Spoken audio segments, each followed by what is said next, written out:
Hey, bro, stop playing that game. Hey, bro, look at me when I'm talking to you. I wonder if Sir-lionhart is gonna play the new Persona 5. Bro, did you see the new Persona 5 trailer? Persona 5 trailer? Doesn't it look awesome? Is water wet? Is 9 plus 10 21? You stupid. No, I'm not. Is Luca the best Vocaloid? Is Sobe a great drink? If that didn't answer your question, then I guess this will. What is going on, guys? We are here about to discuss the Persona 5 trailer that was recently released 5 days ago on February the 5th, 2015, after 5 months and 5 days of the original trailer that was released. That almost 3-minute trailer showed us so much, but at the same time, it didn't show us a lot. And what I'm going to do in this video is pretty much just go over my reactions and what I hope to see in Persona 5. So immediately as the animation transitions into the first gameplay portion of the damn teaser trailer, you immediately notice that the calendar system is back.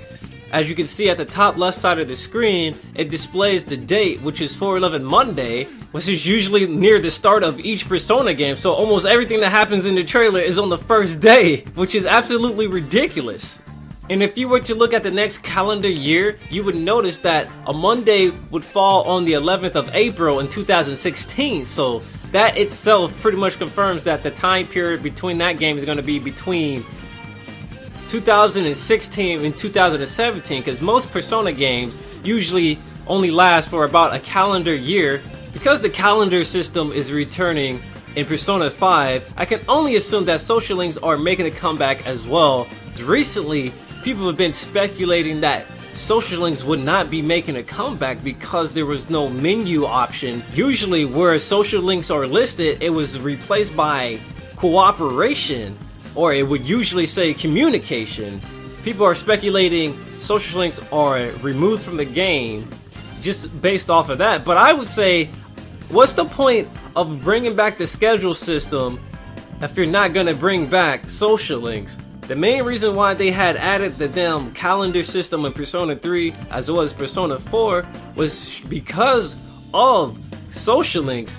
There was really no other reason to have the schedule system there other than a couple of story plot points with the schedule every time there's a full moon each month or blah blah blah blah. But you know what, it wasn't really necessary to have that, because I mean that was a part of the story. So what was the point of having the schedule system? Oh, to pretty much prevent you from maxing out your social links extremely fast. They wanted you to take your time. It was very popular with the fans, so I would have no clue as to why they would take that out. I don't think they would take that out. In my opinion, social links are probably still in the game, and I think people are just overreacting. Sure, cooperation like shows up on the menu now rather than social link or communication.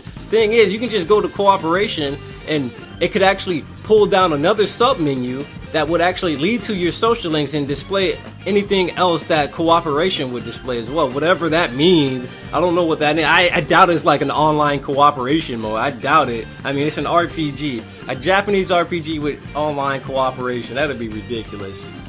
Speaking of cooperation, we got our first look at some of the other party members that will be joining us in our game. We got some punk kid who kind of looks like Naruto. I mean, come on, guys. Look at this. Somebody come look at this. Somebody come look at this. Why he got the Rasengan in this game? What the hell is going on? Isn't that copyright infringement? Okay, guys, I'm lying. I actually edited that in.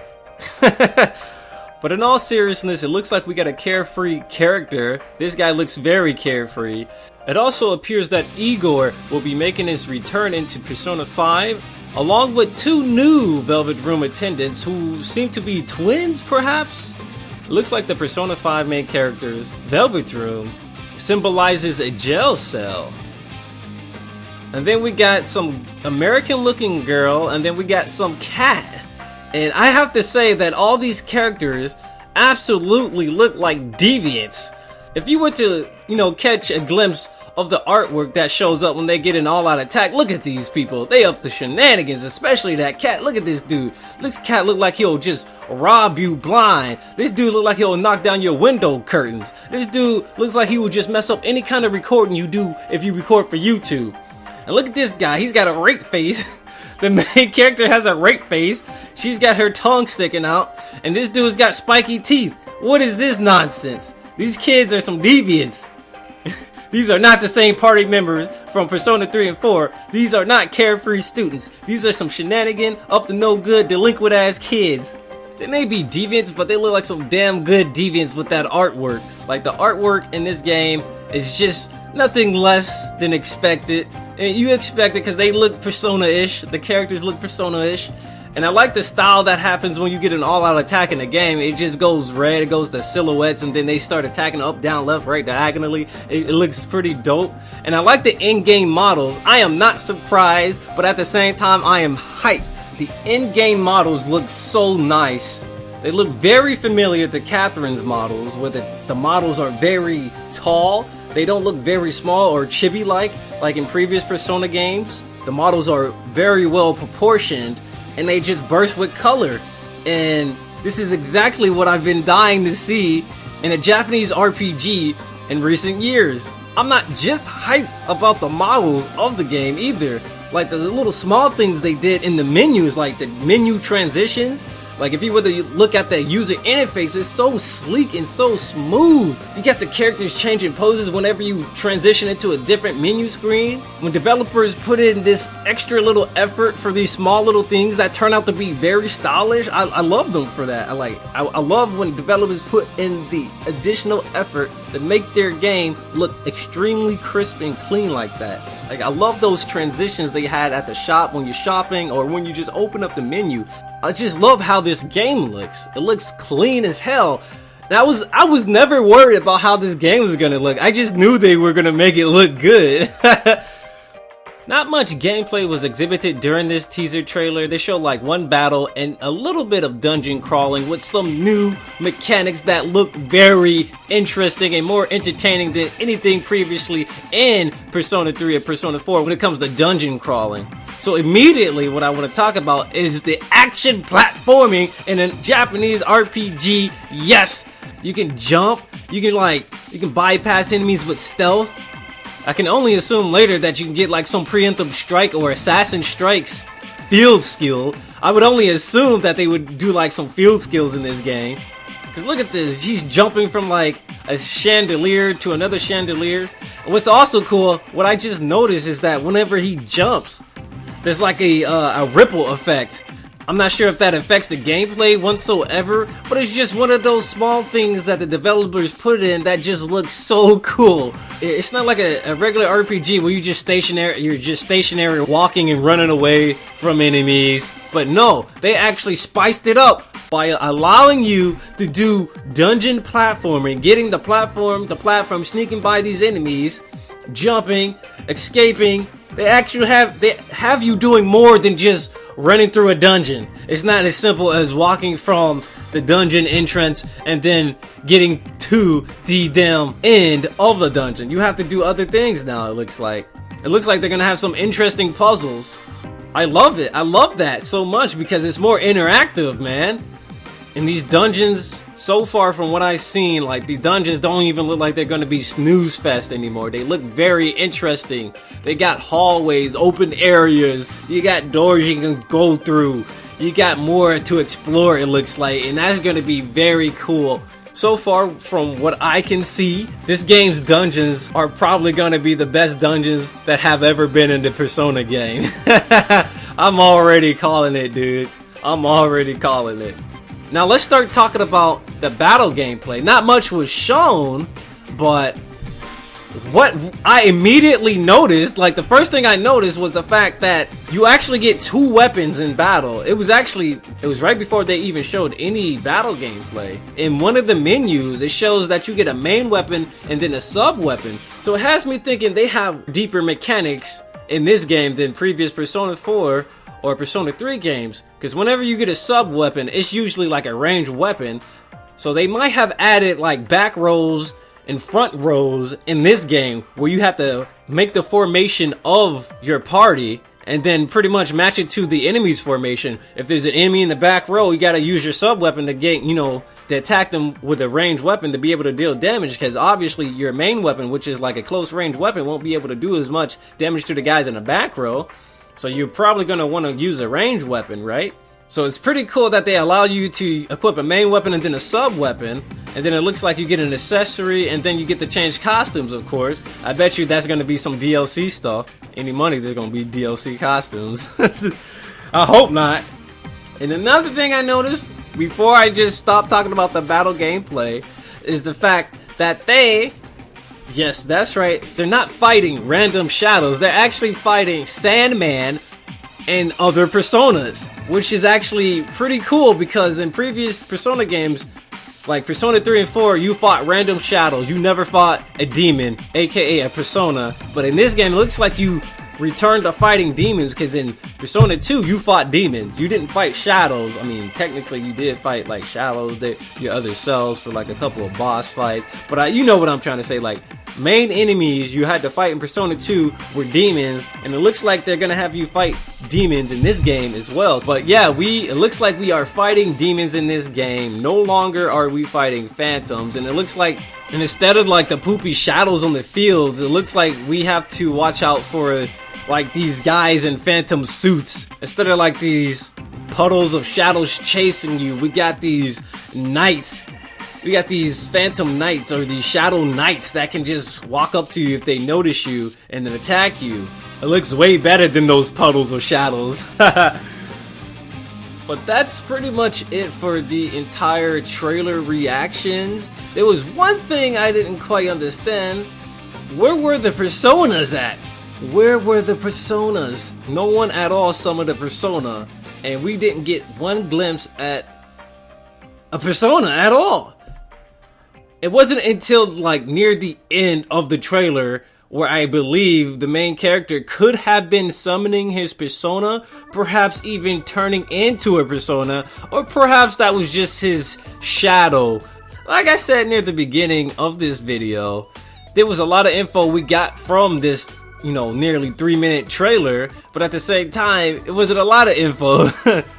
So that we're still missing out on like a lot of stuff.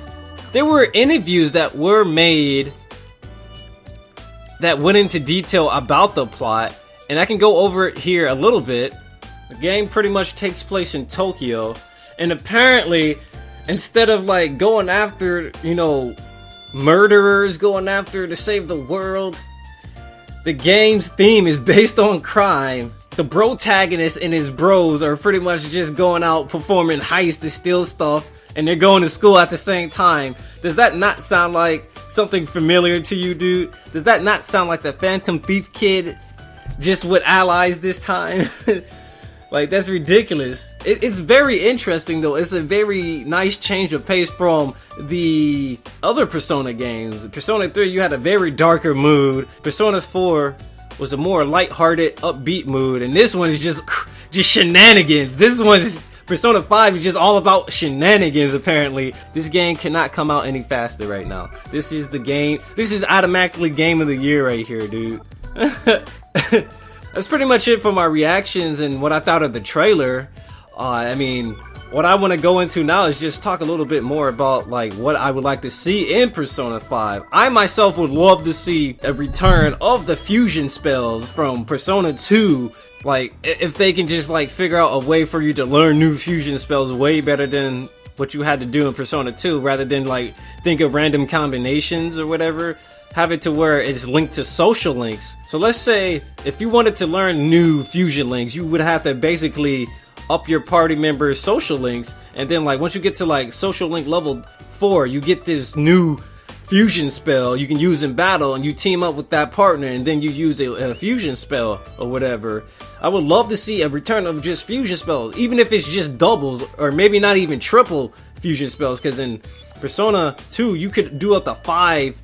You can do up to a 5-party member fusion spell. Even if they were to just reduce it to just 2 or maybe even 3, I would be happy to see fusion spells make a return. I mean, it added spice to the battles. It added variety to the battle. You know, using different elemental spells to combine into a different almighty spell just so you can be able to do damage to an enemy would be cool. It added a little bit more strategy into the mix with these fusion spells. I would also like to see the ability to control the party members' growth. I just want to be able to control the growth of my party members when they level up. In Persona 2, every time you leveled up, you gain points to use towards stat growth. So I would love to see that make a return in Persona 5, where I can control my character's growth. Oh, I want to make him a tank, so I'm going to give him all this endurance. I want to make her a magic user, so I'm going to give her all this magic. I just want to go with luck and, you know, rely on critical hits to win the game. So I'm going to give him all this luck. You know what I'm saying? Like, being able to, you know, customize the characters greatly when it comes to, like, their stats and how they play in battle, I would love that. I would love more customization when it comes to battle. That's all I want, is more customization. Man, I would just really love to see the ability to skip class schedules, you know what I'm saying? Because usually in like Persona 4, you had a schedule, you had to always go to school, you had to do tests, you had to do all that. But in Persona 5, what if they give you the option to skip class? I mean, that would just make it so much better for like future subsequent playthroughs, and you can just skip through a lot of the class and just get to the main events without having to view any like useless classroom cutscenes by giving you the ability to skip class. More flexibility when it comes to scheduled gameplay options. Like, I don't have to go to school if I don't want to, but the thing is, if I skip school too much, I'm gonna get sent to detention, where I'm forced to stay in school for like the next week or so. So if you skip school too much, there's gonna be repercussions about my actions when I do choose to skip school too much. But give me the ability to skip school just in case I want to skip certain events. Being able to change their costumes inside the dungeon is nice. I want to be able to change their aesthetics outside of the outside of the dungeon. Just controlling the party stat growth, deeper gameplay mechanics, party relationships affecting certain events in the story, branching story paths. That's all I would want to see. That's all I can think of to talk about right now. If you guys have any questions or any suggestions, or if you just want to chat about Persona 5, go ahead and leave a comment down below in the comment section, or just hit me up on Twitter. This year is going to be pretty damn hype.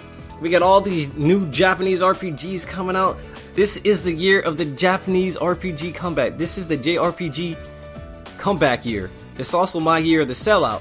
So hopefully we can coincide and collude together this year. But that's pretty much it. I just want to thank you guys for watching, and I will see you guys next time, hopefully for Persona 5 gameplay later this year. So peace out, and I'll see you guys next time.